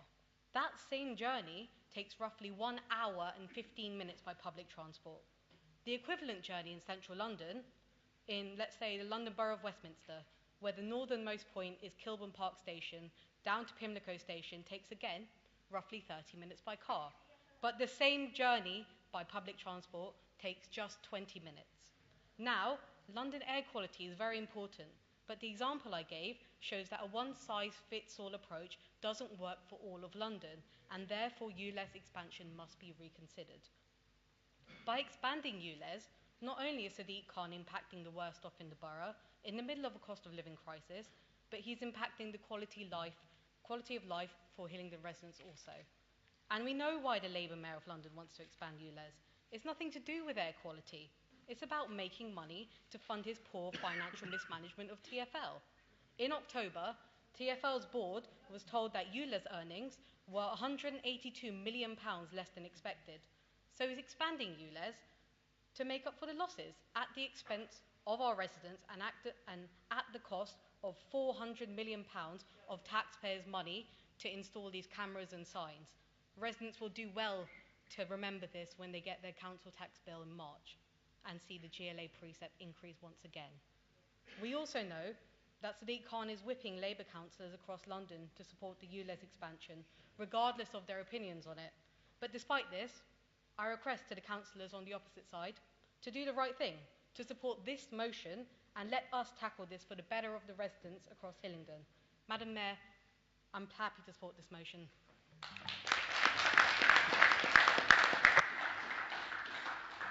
Thank you. Councillor Shandell. Thank you, Madam Mayor. I wasn't put down to speak on this motion, but as a local businessman, I mean, we've got to really forget the political part of it. I disagree with one thing that Councillor Mills said. He mentioned a figure of, I think, £3,000. It's actually £4,400 for people who actually go out about doing their business 7 days a week. So I get what you say. It's just a horrendous amount. I mean, how can the mayor justify charging this amount? You know, if you said £1 a day, you know, people would take a possible say, no, it's possible. But at £12.50, how are families going to cope on this? You know, how are, you know, people who are employed in business, how are they going to cope? They're just not going to. It's just a figure he's plucked out of, I don't know where he's plucked out. I just want to say, on all sides, we should look at this in what it is presented. It's a huge tax, a tax that we cannot afford. And we just got to say to Mr. Khan is no. I fully support this motion. Thank you, Madam Mayor. Thank you. Councillor Mann. Madam Mayor, since the council elections in May 2022, this is now the third full council meeting where a motion has been put forward with the mention of ULEZ expansion. The first motion in July last year was unanimously agreed by both parties, and Hillingdon Labour Group welcomed the administration's change to a lobbying council. Hillingdon Labour Group urged the council through a proposed amendment of the second motion in November 22 to ensure that the council lobbied the government, which had provided inadequate funding for TfL, as well as the Mayor of London. The funding formula needed to be changed by the government. The unfortunate but rather unsurprising voting down of this amendment by Hillingdon Conservatives was a clear indication that their mindset was not to put the residents first, but to turn this into a political point-scoring exercise. Madam Mayor, it is abundantly clear that the government has failed to adequately fund TfL and has forced through unfair, unnecessary and damaging conditions to funding deals, which were essential to keeping Londoners moving during the pandemic. Unsurprisingly again, these conditions were imposed by former Prime Minister and current MP for Uxbridge and South Ruislip, Mr. Boris Johnson. The motion put forward today specifies the allocation of an appropriate budget, seemingly with no strings attached. A Hillingdon Conservative-run council that has no money for early year centres, no SIL money for local schools, no money to rectify the changes to the Stop and Shop scheme, now all of a sudden have a blank cheque in opposition to ULEZ. Unless Santa Claus has delivered the council with a sack full of notes over Christmas, may I ask, where will the money be coming from? Madam Mayor, the Hillingdon Labour Group is against the ULEZ expansion, but we must formulate a cross-party plan to ensure we lobby TfL and the Secretary of State for Transport, whoever that might be at the moment, considering they keep reshuffling every month. If the motion truly wants to put residents first, then we must request a better settlement for TfL. In addition, Hillingdon's air quality plan specifies the need to incentivise ULEZ vehicles as much as possible. The proposed motion is therefore against Hillingdon's own action plan statements. Probably the best own goal of the day so far. This chamber should not keep playing petty politics with repeated motions and repeated speeches. It's clear Hillingdon Conservatives want to put their party before the residents. They're running out of money, running out of ideas, running out of motions, and naturally running out of seats in the next chamber in the next election. Can I stop you there, please? You've run out of time. Thank you very much. Kindly sit down. Madam Mayor, I do not support the motion. Sit down. Thank you. Thank you. Are there any other speakers? No, so we go back to Councillor Bianco. You reserved your right to reply, so you may reply. Thank you, Madam Mayor. Labour's answer to everything: ask the government for more money. Doesn't matter where it comes from, doesn't matter whose taxes have to rise, doesn't matter if borrowing costs go up, just get more money from the government. Councillor Mann at least has accepted that this is nothing more than a tax. Madam Mayor, as everyone will know, I have already spoken twice on motions that I put forward against the ULEZ, and it's been interesting to watch how Labour have moved back and forth on this matter. They supported us the first time out, but then were pulled into line by London Labour, who told them to support the Mayor. And that is what they've been doing since. This latest iteration, their latest amendment, was simply to kick everything into the long grass and to encourage us to speak to a mayor who clearly doesn't want to speak to us. Madam Mayor, I beg your pardon. This scheme is not about pollution, as I have said. There is only pollution in this borough near Heathrow, and this tax is going to do nothing to help that. It's not about reducing vehicle numbers. Indeed, I read a report only yesterday that latest numbers of roads, of car users within the ULEZ, the existing ULEZ scheme, has gone up. So it's simply about raising tax, and in this case, raising tax for those who can least afford it. And as has already been said, many of those would have been his voters in the past.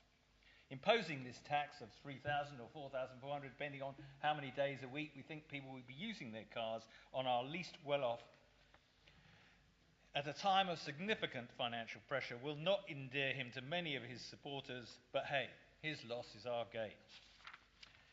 Madam Mayor, if the proposed ULEZ scheme is not enough, we have recently heard that his precept is going to rise by 10% this year, double the rate of any London borough can charge, and it seems that even this is not enough. How long after the ULEZ scheme is extended to the rest of London will congestion charge follow? The Mayor has tried to soften this blow with a few sops. Extra bus routes. Well, you may recall that at one of the last motion was that we asked the Mayor for extra bus routes, specifically in this borough, and have I had a response?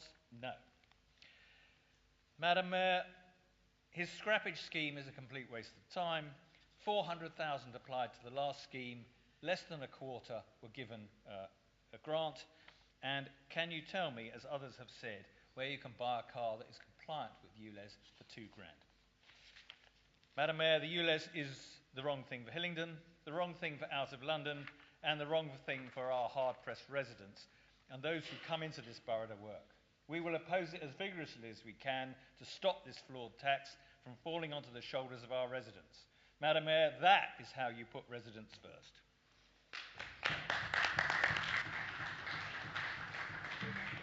Thank you, Councillor Bianco. We are now voting on... Councillor Mills, I do apologise. How could I forget? Councillor Mills.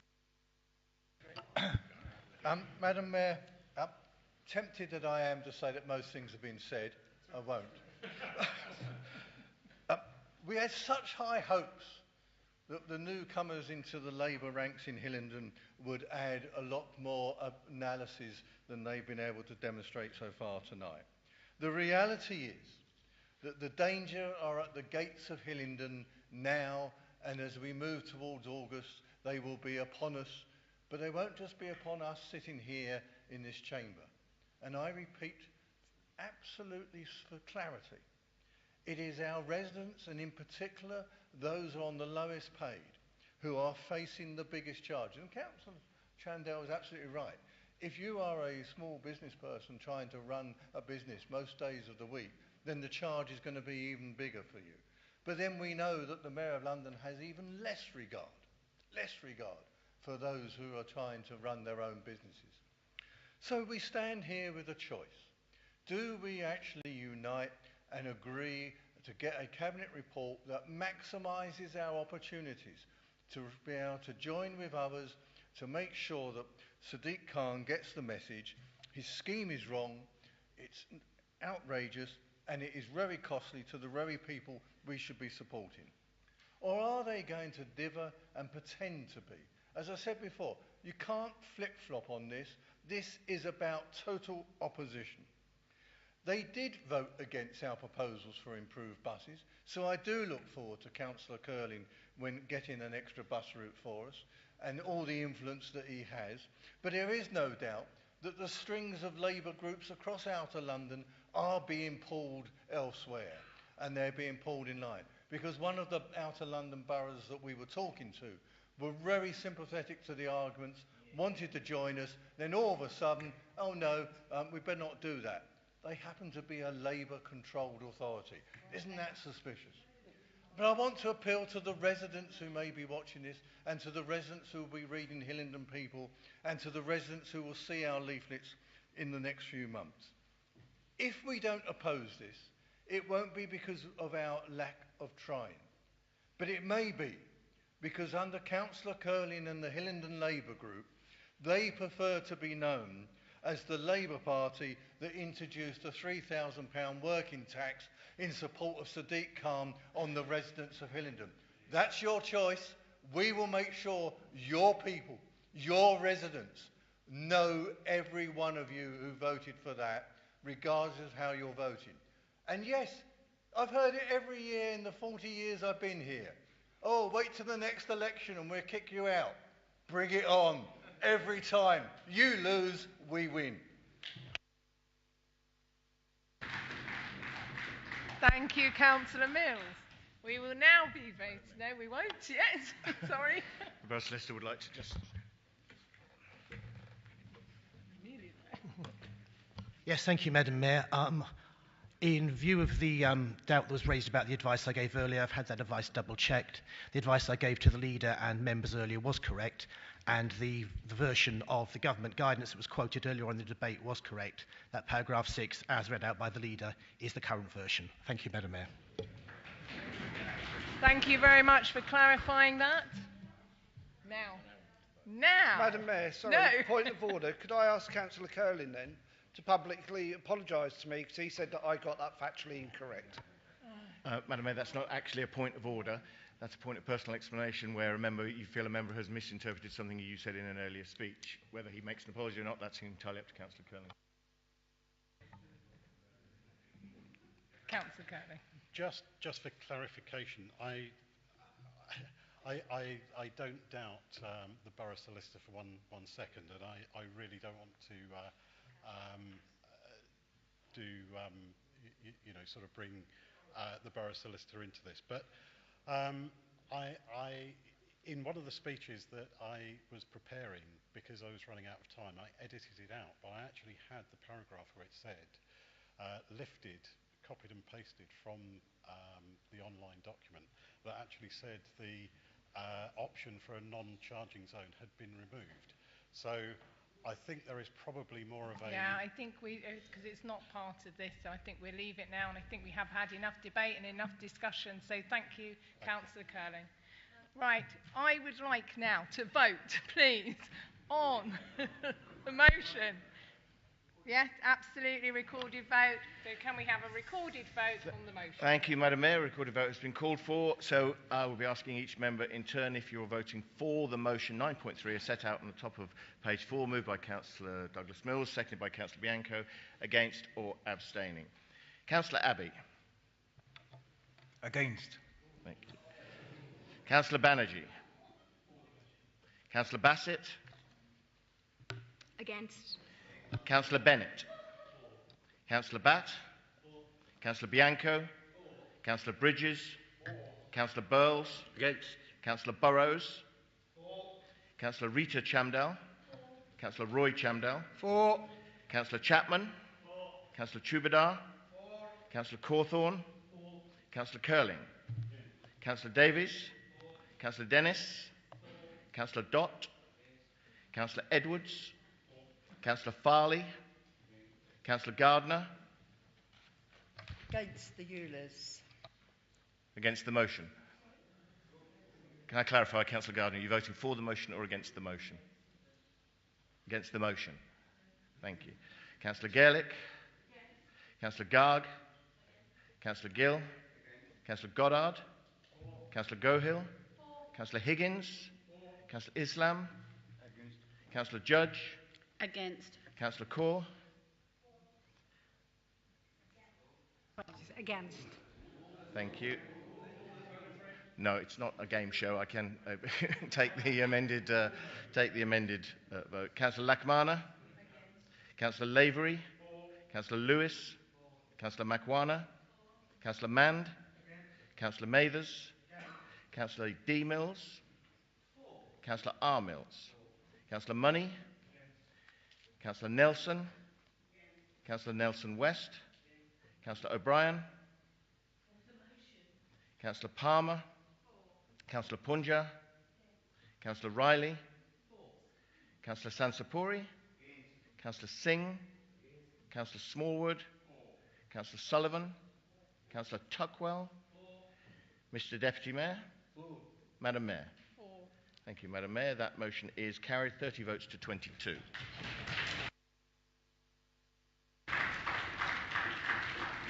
Thank you very much. We will now move on to 9.1 on the order sheet. Councillor Curling.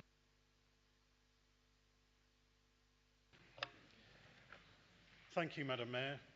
The pressure on organisations to pay their fair share of tax has never been stronger. Polling from the Institute of Business Ethics finds that corporate tax avoidance has, since 2013, been the clear number one concern of the British public when it comes to business conduct.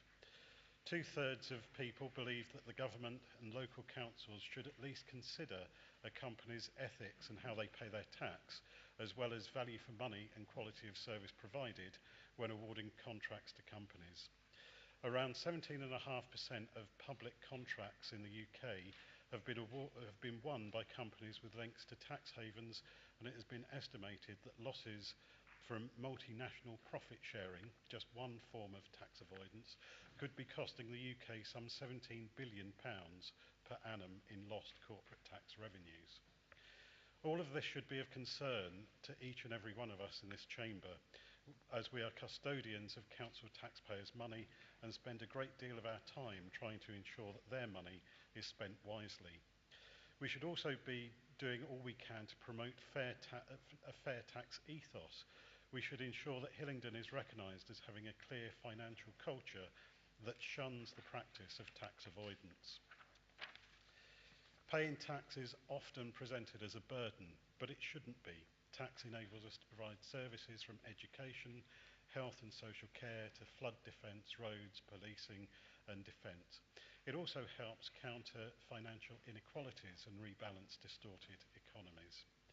As recipients of significant public funding, we should lead the way in the promotion of exemplary tax conduct.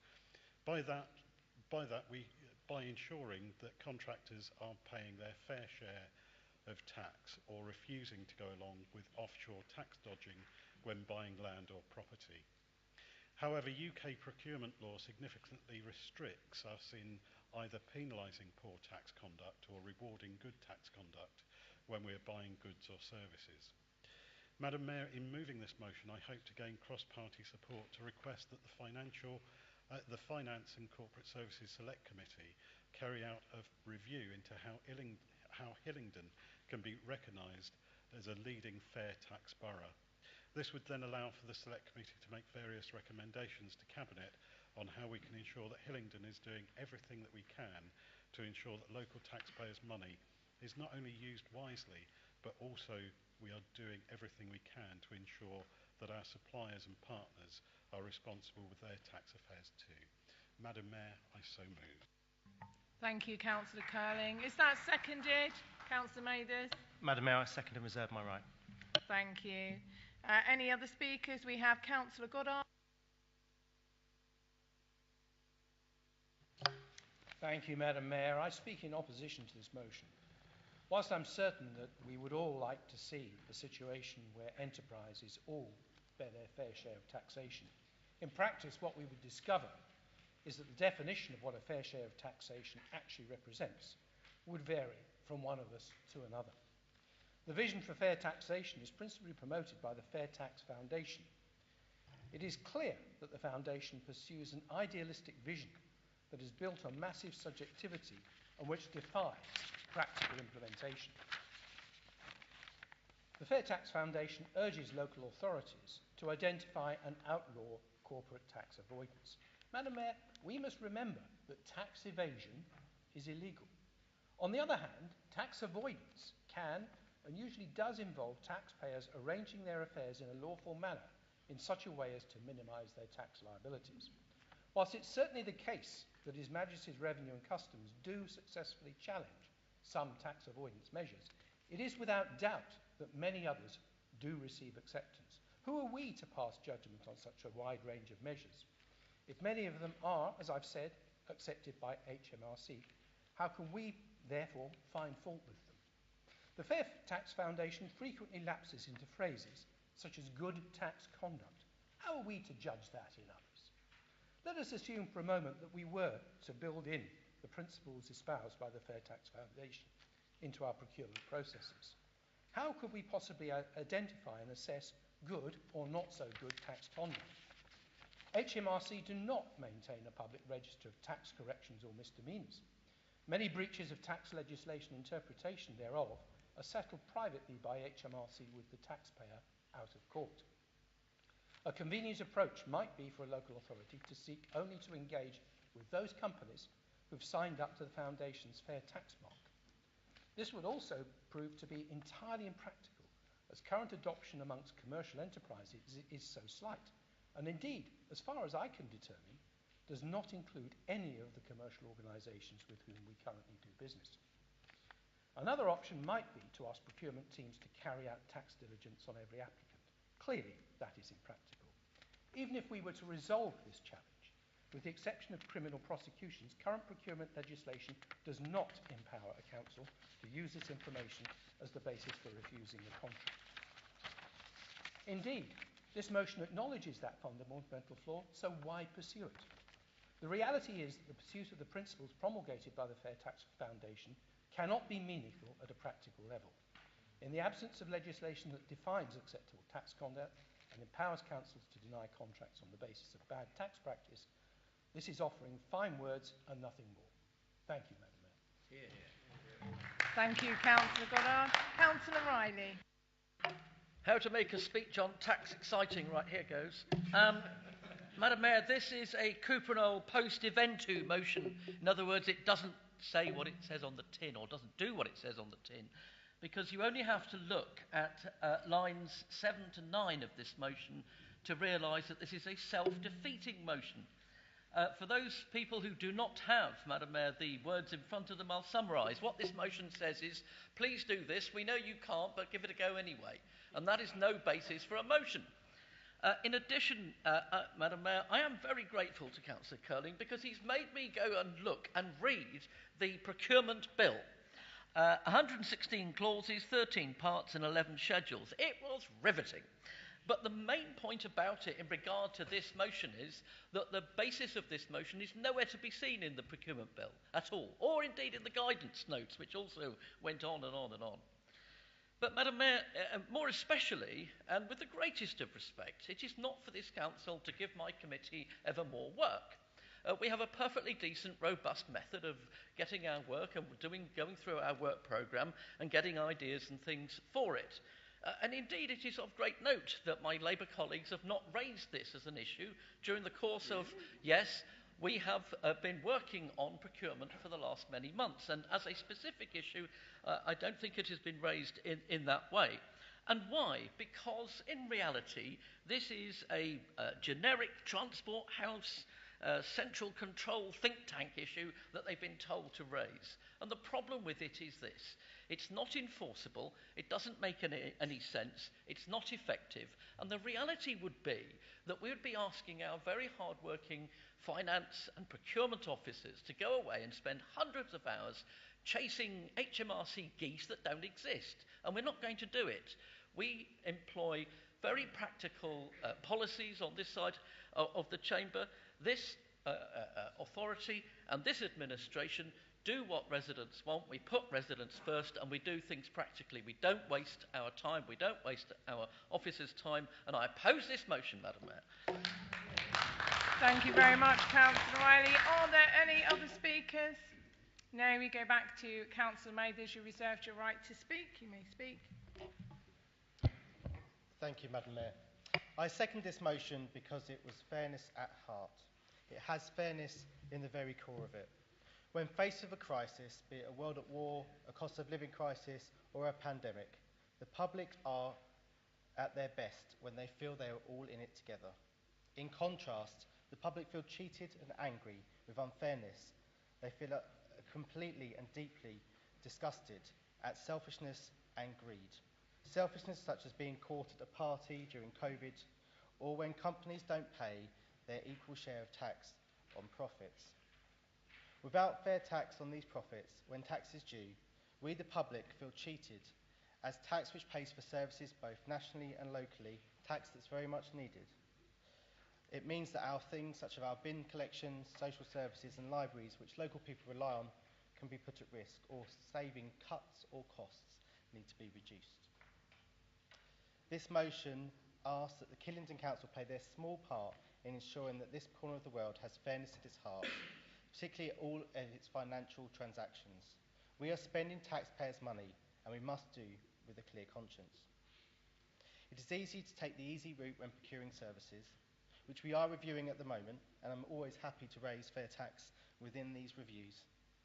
But it needs to be council's heart, challenging companies and procurement and other different processes that we have that really brings fairness to the fore for our residents. We do not want to be complicit with companies that are avoiding tax.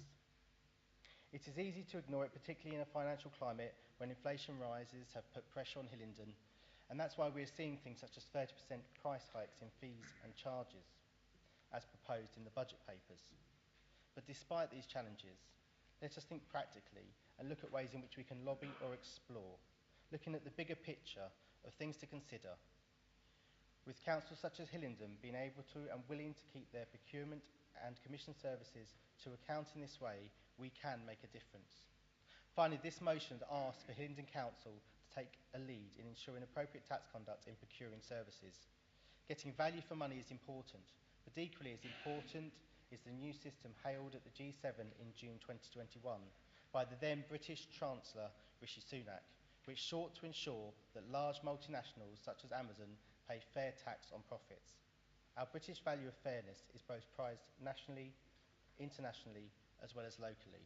And that's why here locally we must support this motion. Thank you, Councillor Major. Councillor Curling. Thank you, Madam Mayor. I don't think there's a great deal more to say on this subject. I would just say that a lot of the questions that Councillor Goddard answered would, a lot of the questions that Councillor Goddard raised would be answered if there was a select committee review. But I'm happy to leave it there. Thank you, Madam Mayor. Thank you. So we're now going to vote on the motion. Those in favour of their motion, will you please raise your hands? Those against the motion? Thank you. We are against the motion. That will not be passed. Okay, order number 9.2 on the sheet. Councillor Farley.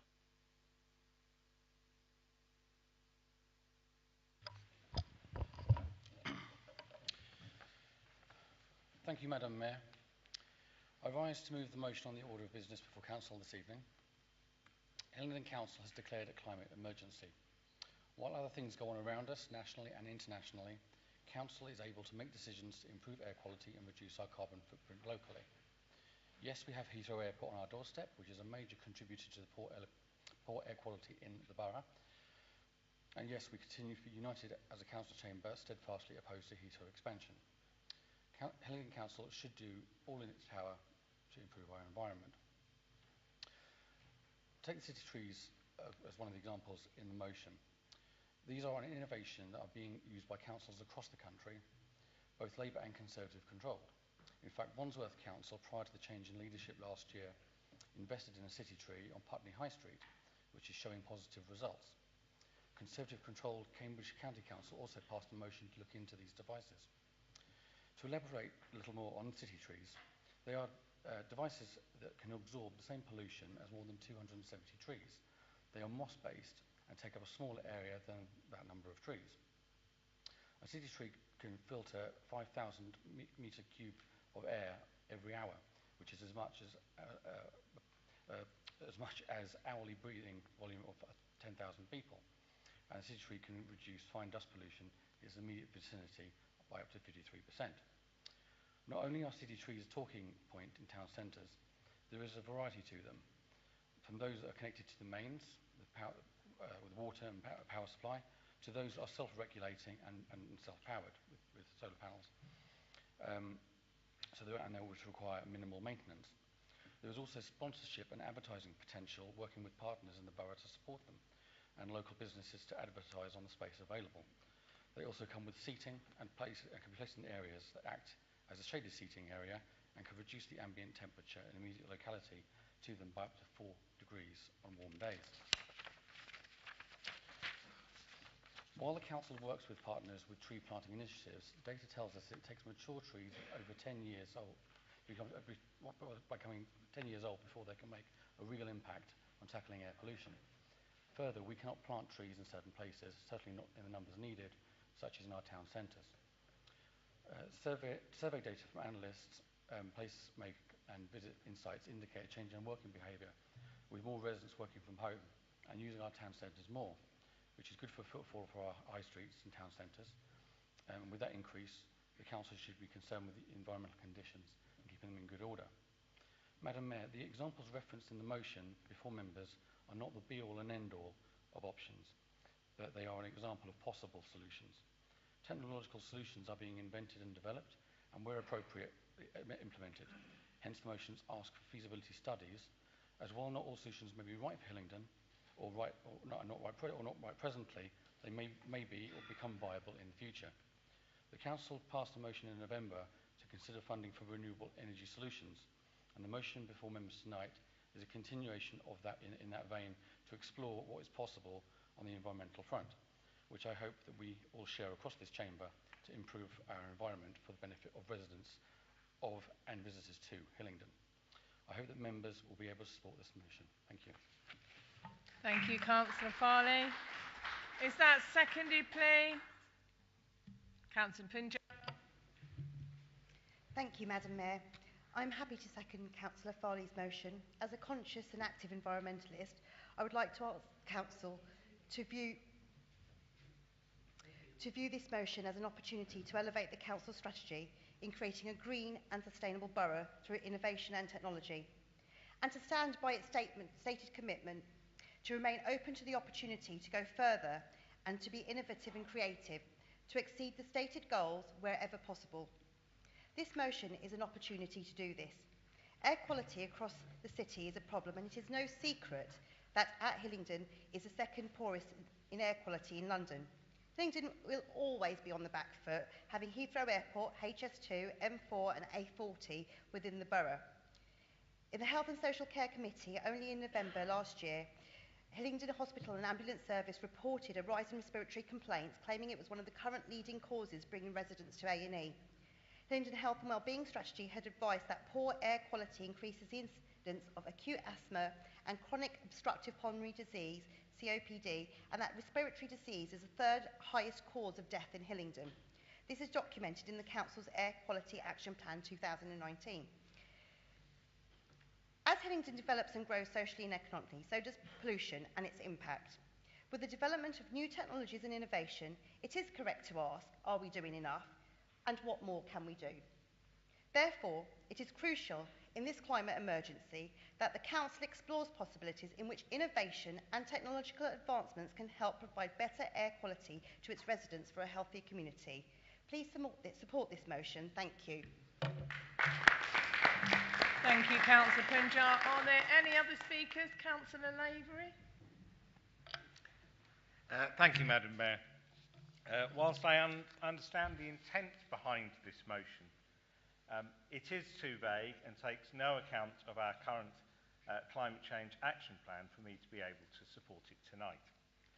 The Council's Climate Change Action Plan already has a comprehensive set of actions to improve climate and commits the Council to develop strategies for initiatives referenced in the motion. Our current plan includes a climate change and adaptation and mitigation plan, a carbon offset strategy, and to commission a wider vehicle charging plan.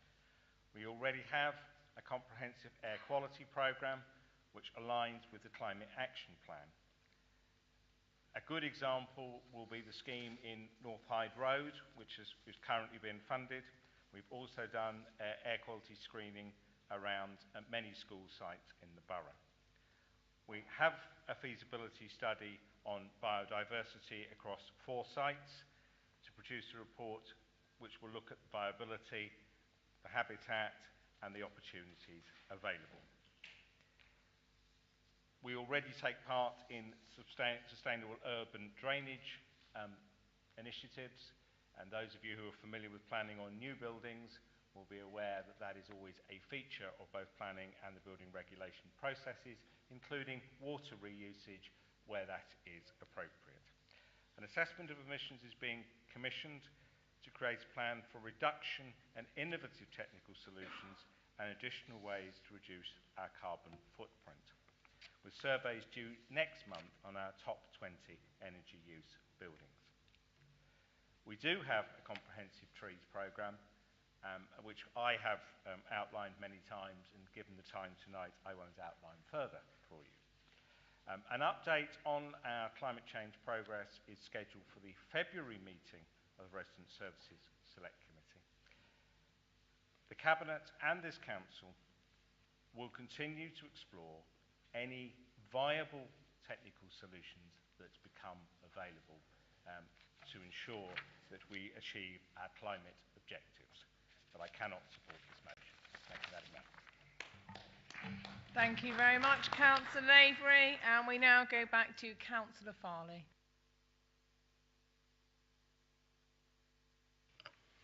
Thank you, Madam Mayor. I thank Councillor Lavery for his response. I do take what he says as a positive in terms of the conclusion that he made, that we'll be looking at technological solutions as we move forwards. It is a shame, though, that that couldn't be reinforced as part of this motion this evening, and that is a regret. Yeah, it's not much else I can say. It's just, unfortunately, it is a shame that the administration has passed a motion tonight on uncosted and undisclosed amounts for legal actions, but you know, we can't sort of move on to feasibility studies, which is just a request. But thank you very much Madam Mayor. Thank you very much, Councillor Farley. We will now be voting on the motion. Those in favour of the motion, please raise your hand. Those against the motion, thank you, the motion will not be moved. Just before we do end tonight's council meeting, I'd like to welcome you all to the Mayor's Parlour, even if it's just for a little short time. Do have a look and see if you can see any new items that we have put in the parlour. So to have a look. Yes, Councillor Curl. Madam Mayor, could I make a personal explanation? Just to clarify sorry. A point of personal explanation is where a member feels that another member has misinterpreted something that they said in an earlier speech in the current debate. That's the only problem. So, unless it was in the debate we've just had, but perhaps we could email something out on your behalf. Yeah. Okay. Lovely. Okay, well, with that, I hope to see you all in the Mayor's Chamber. And I'm actually going to use... Hold on. I'm actually going to use the gavel tonight since it's been a very long meeting. I now declare this meeting closed. Thank you.